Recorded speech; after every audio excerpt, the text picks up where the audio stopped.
নমস্কার বন্ধুরা, আজ আমার রান্নাঘরে আমি নিয়ে এলাম পমফ্রেট মাছ ভাপা। পমফ্রেট মাছ ভাপা করার জন্য কিছু মাছ নিলাম ধুয়ে, তাকে ভালো করে নুন হলুদ মাখিয়ে এবার আমি একটা মশলা রেডি করব।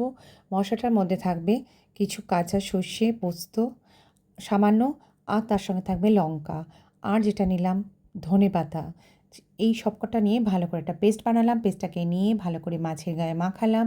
তার সঙ্গে দিলাম একটু টক দই, আর দিলাম একটু সর্ষের তেল দিয়ে ভালো করে মাখাবেন। মাখানোর পর একটু খানিকক্ষণ রেখে দেওয়ার পর আমি খানিকক্ষণ কড়াই বসালাম। কড়ার মধ্যে দিলাম সর্ষের তেল। কড়ার মধ্যে সর্ষের তেল দেওয়ার পর এবার একটার পর একটা মাছ আমি ওই তেলের মধ্যে, গরম তেলের মধ্যে দিতে থাকলাম।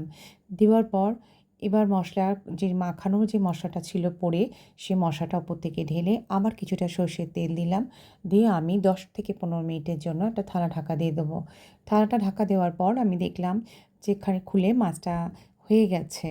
মাছটা হয়েছে কি না বোঝার জন্য আপনি খুন্তিটা ঢোকালে দেখবেন মাছটা, আর পমফ্রেট মাছ ভীষণ নরম, করতে বেশিক্ষণ সময় লাগে না, খুব চটজলদি হয়ে যায়। তাই আর সর্ষের তেল আরটু আমি ছড়িয়ে দিলাম। দেওয়ার পর আজকের আমার এই রান্নাটি, পমফ্রেট মাছ ভাপা রান্নাটি কমপ্লিট হয়ে গেছে। তো আপনাদের কেমন লাগলো এই রেসিপিটি আমাকে অবশ্যই জানাবেন। আর আপনারাও বাড়িতে এটা করবেন, করে দেখবেন কেমন খেতে হলো।